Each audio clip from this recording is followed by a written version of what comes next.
welcome to a new episode of Whiteshirt Media's Under the Surface Outtakes. Today, I will brief you on how we create our online events and give you some tips that can help your agency.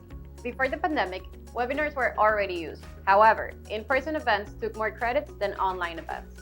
The advantages of webinars over in-person events are: webinars are cost-effective, provide access to a broader reach, and collect more information about attendees and registrants. Whiteshirt Media has been hosting webinars for a few years now.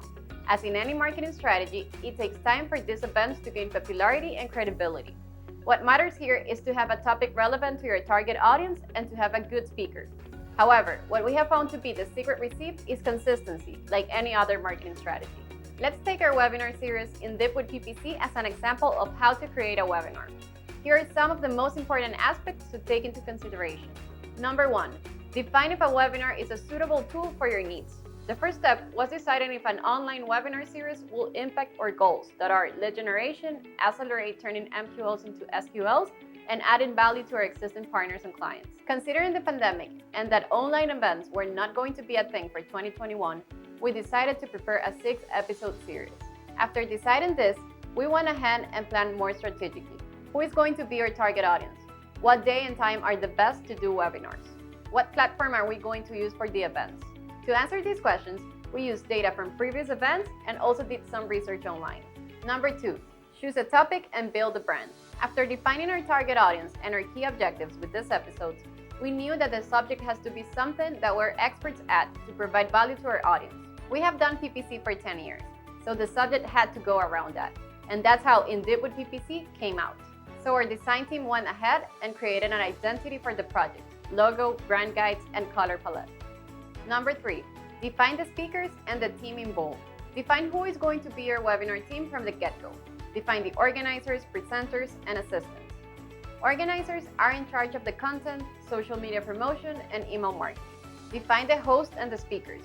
We designated a host that will participate in all webinars and defined that we will have a special guest speaker for each episode. The assistant.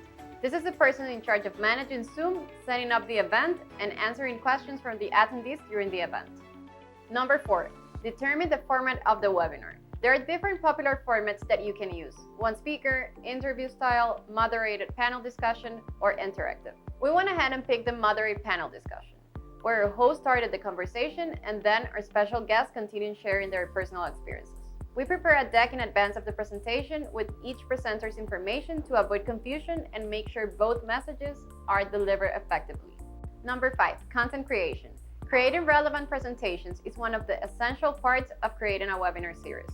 As host, we take full ownership of the content because we want to make sure that our attendees are taking valuable insights. The 6 topics were planned initially, and then we just adopt our special guest content to ours, making sure that our expertise and keyword strategy were also part of the content.